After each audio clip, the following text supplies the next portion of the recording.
In the busy town of Bethany, just beyond the hills that watched over Jerusalem, there lived three siblings whose home was known for warmth, laughter, and quiet faith. Their names were Mary, Martha, and Lazarus. Among them, Lazarus was gentle in spirit, slow to anger, and quick to help. Travelers who rested in their home often said there was peace in that house because love lived there. Jesus of Nazareth was not only their teacher, he was their friend. Whenever Jesus came near Bethany, he stayed with them. He ate at their table. He prayed under their roof. He spoke of God's kingdom while Lazarus listened with shining eyes. To Mary, Jesus was the voice of heaven. To Martha, he was strength and wisdom. To Lazarus, he was life. But then a dark day arrived. Lazarus fell ill. At first it was small, a weakness in his limbs, a fire in his skin. Martha mixed herbs and cooled his forehead. Mary whispered prayers into the night, but the sickness grew like a shadow that would not leave. Lazarus could no longer rise from his mat. His breath came shallow,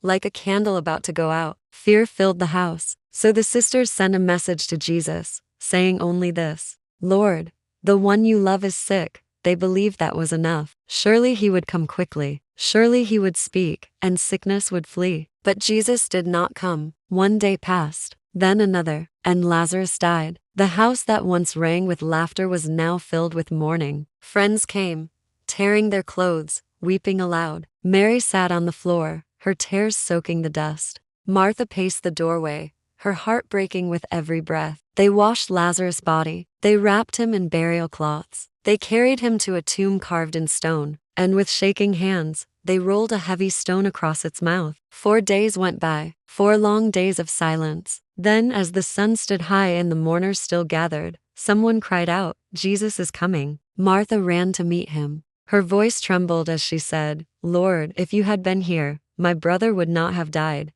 Jesus looked at her with eyes full of depth and promise. "Your brother will rise again," Martha answered through her tears. "I know he will rise at the last day." Jesus said words that would echo through eternity. "I am the resurrection and the life. Whoever believes in me will live, even though he dies." Mary came next, falling at his feet, weeping. When Jesus saw her sorrow, and the sorrow of those around her, he did something unexpected. Jesus wept. Tears ran down the face of the Son of God. Heaven felt the pain of earth. Love stood before death and mourned. Then Jesus walked to the tomb. The stone still lay across its mouth like a final sentence. The air was heavy with grief. Jesus said, "Take away the stone." Martha hesitated. "Lord, he has been dead for days." But Jesus replied, "Did I not tell you that if you believe, you will see the glory of God?" They rolled the stone away. Jesus lifted his eyes and prayed aloud, not because he needed to, but so all would know that what was about to happen came from God.